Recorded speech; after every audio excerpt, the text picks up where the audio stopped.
नामवर सियासतदान गुजारें एक दिन जियो के साथ।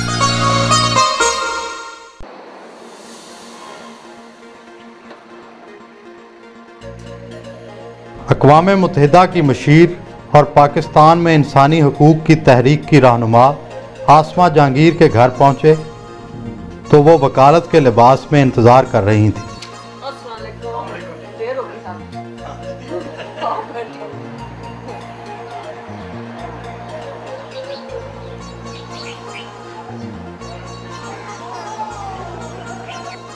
क्या आपकी सुबह पाकिस्तान की लाखों औरतों की सुबह से मुख्तलिफ होती है? जो काम करने वाली औरत होती है उससे तो मुख्तलिफ नहीं होती। जल्दी जल्दी तैयार होना, घर का थोड़ा सा देखना, सौदा वगैरह, और फिर चल पड़ना। क्या आप अमूरे खानादारी में भी दिलचस्पी लेती हैं? जाहिर है, आपके आने से पहले मैंने कॉपी देखी, मैंने धोबी का बिल पे किया।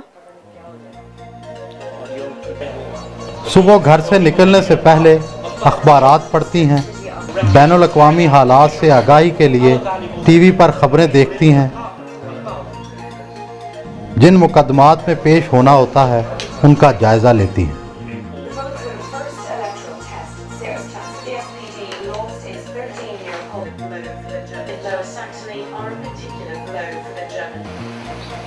वो घर के मामलात से गाफिल नहीं रहती, घर की खरीदारी में भी दिलचस्पी लेती हैं।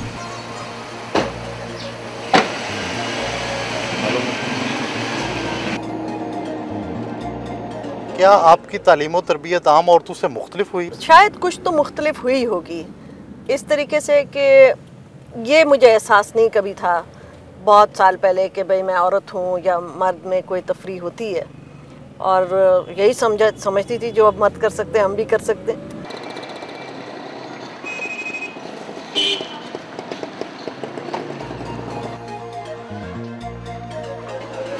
सुबह को वक्त मिले तो वो गोश्त और मछली खरीदने खुद मार्केट जाती हैं।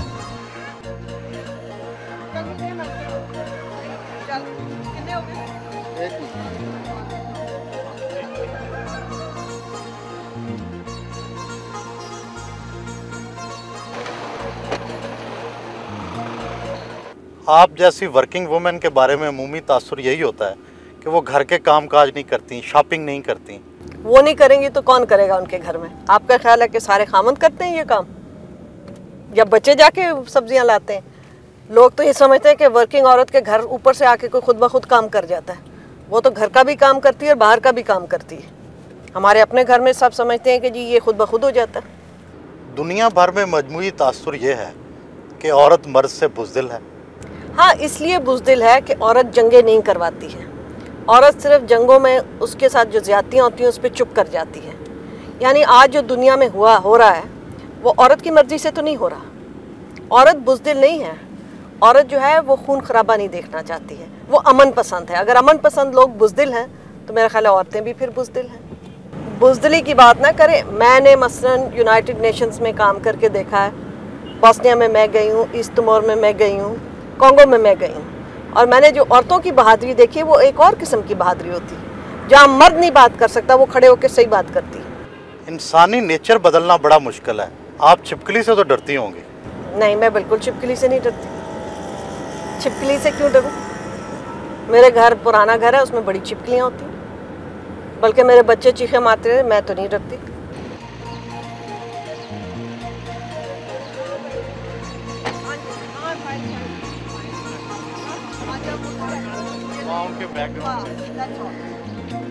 वो औरतों के मुकदमात में खुद पेश होती हैं, ख़वातीन कैदियों से मुलाकात करके उनके मसाइल मालूम करती हैं। मेरे 5 महीने के अंदर, और मैं अल्फिया कुरान जाके कहने कि मैं बिल्कुल बेगनाम हूँ। मेरा अल्लाह ही बस, कोई नहीं है मेरा।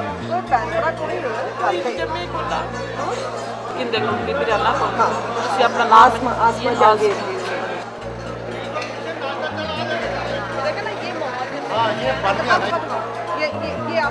औरतों के खिलाफ ज़्यादातर किस नौइयत के मुकदमात होते हैं? औरतों के खिलाफ जिना के पर्चे होते हैं, औरतों के खिलाफ कत्ल के हैं, मंशियात के हैं। ऐसी औरतें भी अंदर हैं जहाँ पे एक लड़का और लड़की अगर भागे हैं तो लड़की वालों ने पूरे ख़ानदान को अंदर कर दिया है। ऐसी भी औरतें हैं जिनके ऊपर जिना बिल जबर हुआ होता है और उनको अंदर कर दिया जाता है। कैदियों के साथ कैसा सलूक किया जाता है? क्या उन्हें बेड़ियां पहनाई जाती हैं? आप देखते हैं कि बेड़ियां भी पहनाई जाती हैं, जानवरों की तरह अंदर बंद किया जाता है। ठीक है, जिसने जुर्म किया उसको सजा दे, मगर उसको जानवरों की तरह तो ना रखे। यानी लगता है कि पाकिस्तान में हर बंदा जो है वो टेररिस्ट चला रहा है।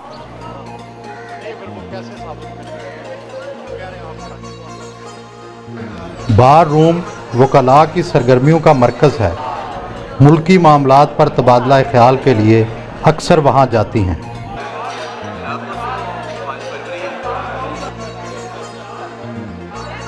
अदालती अमूर से फारिग होकर वो अपनी बाकी सरगर्मियों पर तवज्जो देती हैं।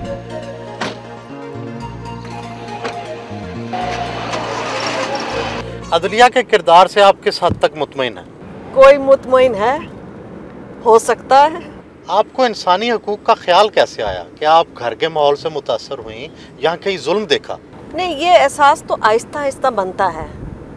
घर के माहौल से इस तरह मुतासर हुई कि मेरे वालिद सियासतदान थे, बहुत अरसा जेल में रहे, सियासी कैदियों को देखा, और फिर उसके बाद जब मैंने प्रैक्टिस शुरू की और उससे पहले भी ये एहसास हुआ कि औरतों के ऊपर जिस किस्म का जुल्म होता है। इसी तरीके से जब मैं कैद हुई तो वहाँ पे 14 साल के एक बच्चे को फांसी हुई। उस वक़्त लोग कहते हैं कि जी तो रोज़ होता होगा रोज़, मगर क्यों हो रोज़? नहीं होना चाहिए। भट्टा मजदूरों के हकूक़ के लिए उन्होंने एक तवील जद्दोजहद की है। भट्टा मजदूरों के हालात का जायज़ा लेने के लिए देही इलाका के भट्टा पर जाती हैं। एक बारी तो जी माफ हो गई, आप अभी बुढ़ियाँ बैठ के करो, मर्दा ने नहीं करना है। आप 17 सालों से भट्टा मजदूरों के लिए काम कर रही हैं, क्या इनके हालात में कोई बेहतरी आई है? देखें, बेहतरी तो आई है, मगर ये नहीं है कि बिल्कुल मामलात जो हैं वो सुधर गए हैं, क्योंकि अब भी भट्टे मजदूर जो हैं वो जबरी मुशक्कत करते हैं कई जगह पे। भट्टा मजदूरों को ही आपने क्यों सिलेक्ट किया इस काम के लिए? कोई इंसान सिलेक्ट नहीं करता कहीं जाके। एक तो उनकी अपनी मूवमेंट होती है, मजदूरों की अपनी एक जद्दोजहद थी, और उस जद्दोजहद को एक वकील होने के नाते हमने सहारा दिया।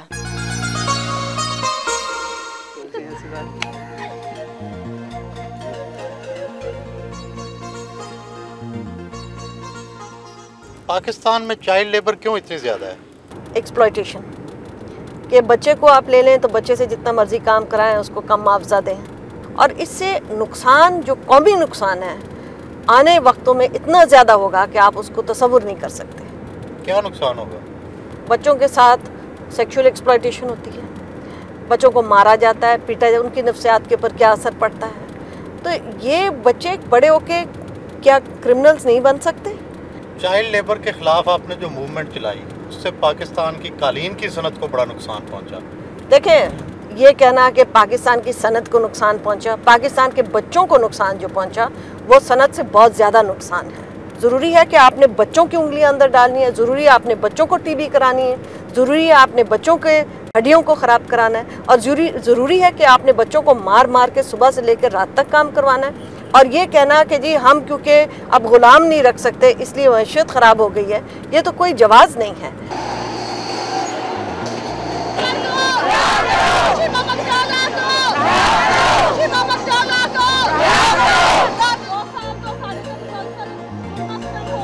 पहले तानू किराएदार बनान, ओदे बाद तानू जमीनों कटन, और जमीनों कट के तो आप जमीन बेच रहे हैं।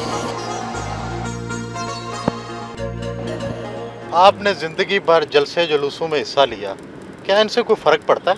मैं समझती हूँ कि एक तो जो आमिर होता है उसको लोगों की आवाज़ पहुँचती है, ज़्यादा से ज़्यादा लोगों को हौसला होता है कि कुछ लोग हमारी बात कर रहे हैं। औरतों की हमने देख ली मुहिम शुरू हुई थी 1980 में, और जब हम पहले निकले थे तो सब समझते थे कि औरत की हक की बात करना जो है बेशर्मी है, बेहयाई है, और आज मैं समझती हूँ कि वो ख़वातीन जो उस वक़्त ये कहती थी, आज वो भी औरतों की हकूक़ की बात करती हैं। जलसे जुलूसों की वजह से कभी जेल भी जाना पड़ा?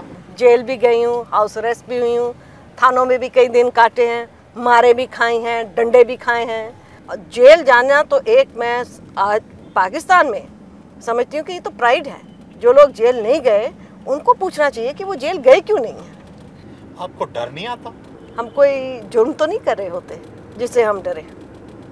और ये सोच के इंसान आया होता है कि इस चीज़ का ये रिपरकशन हो सकता है, इसका ये अंजाम हो सकता है। तो अंजाम तो सब अपना जानते ही हैं और आज भी जानते हैं।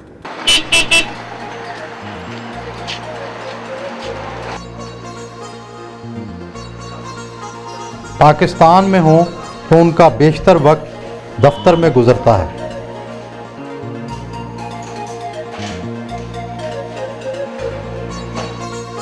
ख़ानदान, वकालत, सियासत, इंसानी हकूक़, इतने सारे शोबे, क्या आप इनसे इंसाफ कर पाती हैं?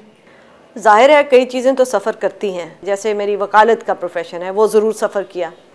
और कई जगह मैं समझती हूँ कि घर में भी काफ़ी लोगों ने सफ़र किया। मसलन मेरा जो सबसे छोटा बच्चा है उसने सफ़र ज़रूर किया होगा। उस वक़्त मैं बुरी तरह से वकालत कर रही थी और बड़ी जोश व खरोश से कर रही थी। तो ये तो होता है। वो वहीं दफ्तर में लंच करती हैं। मुल्क के मुख्तलिफ हिस्सों से ख़वातीन अपने मुकदमात और मसाइल के हवाले से मिलने आती हैं।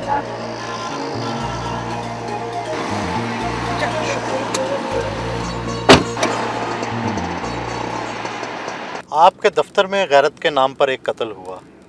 गैरत तो एक मकामी कॉन्सेप्ट है, आप इसके क्यों खिलाफ हैं? हमने अपनी प्रैक्टिस में इतने साल औरतों को बिकते देखा है, बापों को बेटियों को औरतें बेचते देखा है, अपनी बेटियां बेचते देखा है, बहनों की जायदादें छीनते देखा है। तब इनकी गैरत कहाँ जाती है?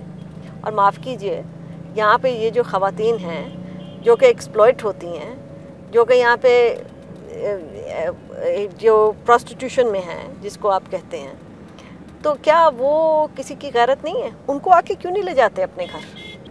मगर ये गैरत नहीं है, ये एक हुक्मरानी है औरत के ऊपर कि वो बोले क्यों, वो आवाज़ क्यों निकाले, वो हमारे ख़िलाफ़ कोई ख्वाहिश क्यों जाहिर करे।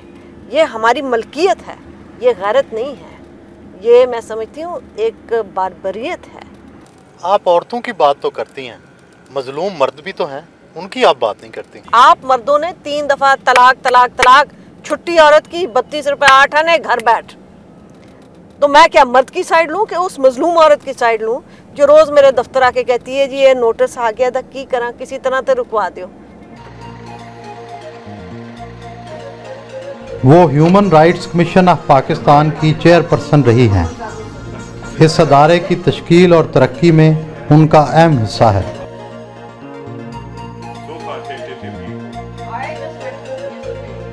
आप 20 सालों से इंसानी हकूक़ के लिए काम कर रही हैं, क्या इस हवाले से कोई बेहतरी आई है? बहुत बेहतरी आई है। 1980 में आप मेरा इंटरव्यू नहीं ले सकते थे, हम ये अदारे नहीं बना सकते थे, हम अखबारों में नहीं लिख सकते थे, अखबार खबर नहीं दे सकते थे, आप जुलूस जलसे नहीं कर सकते थे, हत्ता के साइक्लो स्टाइल भी बना थी। NGOs के हवाले से ये बात आम है कि ये मगरबी ममालिक से फंड लेते हैं। NGOs जो हैं वो सिर्फ अपनी ऑटोनॉमी रखती हैं, यानी कि वो किसी के एजेंडे पे नहीं चलती। NGO का एजेंडा है स्कूल चलाना, लोगों के हकूक़ की बात करना। तो मैं समझती हूँ ऐसा एजेंडा अगर किसी का भी है तो मैं उसको चलाने को बिल्कुल तैयार हूँ। कुछ लोगों को अंदेशा है कि NGOs के ज़रिए मगरबी कल्चर यहाँ आ जाएगा। NGOs के ज़रिए क्या मगरबी कल्चर आएगा? लोगों को तो आपके टीवी पे भी ये अंदेशा है। और अगर आप एक औरत को तंग करते हैं, वो मगरिब और मशरिक़ की बात नहीं होती। जब उसको एक गांव में भी डंडा पड़ता है तो उसकी भी चीख ऐसे ही निकलती है जैसे कि एक न्यूयॉर्क में औरत की चीख से निकलती है।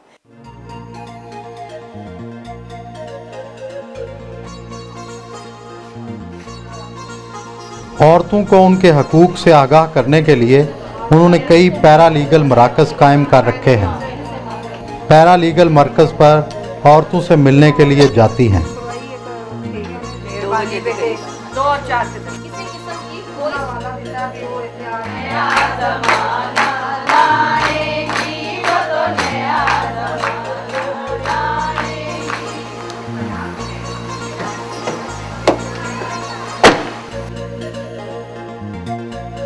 क्या आप बचपन में भी इसी तरह बेबाकी से इजहार ख्याल करती थी? खैर मुझे तो इतना याद नहीं है, मगर कहना यही है स्कूल वालों का या घर वालों का। अपने आप को बेबस भी महसूस करती हैं कभी? जाहिर है इंसान हर वक्त बेबस महसूस करता है। I mean, जो आजकल हमारे इर्द गिर्द हो रहा है दुनिया में, बेबसी का ही आलम है ना। आपकी बहादुरी मशहूर है, लेकिन आप रोती तो होंगी। कौन नहीं रोता। और मेरा ख्याल है कि औरतें तो ज़्यादा एहसासमंद होती हैं, ज़रूर रोती हैं। अक़वाम मुत्तहिदा के हवाले से आपकी क्या जिम्मेदारियाँ हैं? अगर पुलिस या फ़ौज किसी को गोली से मार दे और उसके ऊपर इंक्वायरी ना हो, या ज़्यादा फोर्स इस्तेमाल करे और लोग मर जाएं, और या मौत की सज़ा, ये मेरे दायरे में आता है। तो इस वजह से मुझे काफ़ी ट्रैवल भी करना पड़ता है, मगर मैंने बहुत कुछ इससे देखा, बहुत कुछ सीखा।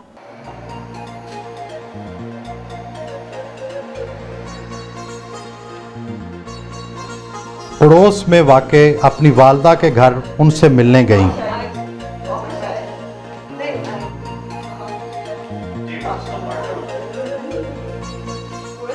आपकी बेटी आसमा जान ख़तरे में डालने वाले काम करती हैं, क्या आप इन्हें समझाती नहीं हैं? ये कौन माँ होगी जो नहीं समझाएगी। और मैं तो खालिसतन हाउस वाइफ हूँ। मुझे दिलचस्पी है पॉलिटिक्स से सुनने की हद तक, लेकिन इस हद तक नहीं कि मेरी बच्ची को कोई जान का ख़तरा हो। आपने अपने बेटियों की तरबियत आम लोगों से मुख्तलिफ अंदाज में की है?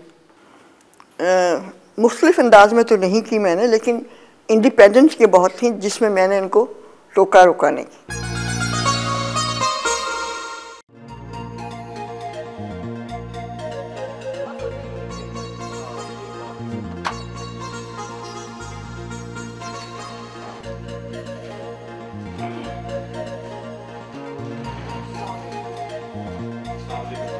घर वापस आईं तो सास और ससुर से मुलाकात की।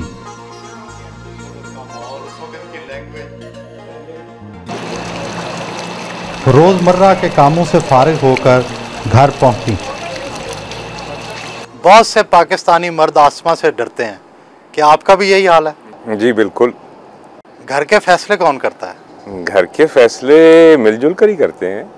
इम्पोर्टेंट मामलों में वो फैसला कर देती हैं, गैर इम्पोर्टेंट मामलों में मैं फैसला कर देता हूँ। आप एतराज़ करते हैं फिर? जी, क्योंकि अगर खाना ना सही बने तो वो उनके फैसले होते हैं। आसमा जहांगीर का जो मिशन है, क्या आप उससे इत्तफाक करते हैं?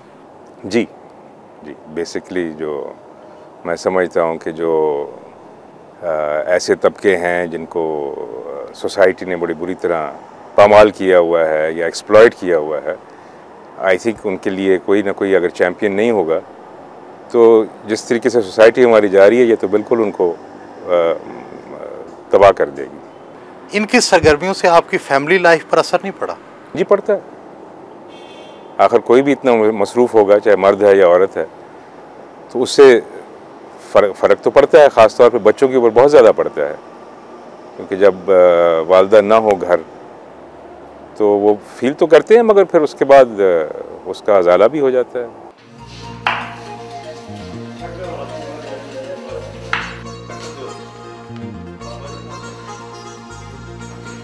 बाज़ औक़ात वो कुकिंग भी करती हैं। उस रोज़ उन्होंने मछली पकाई।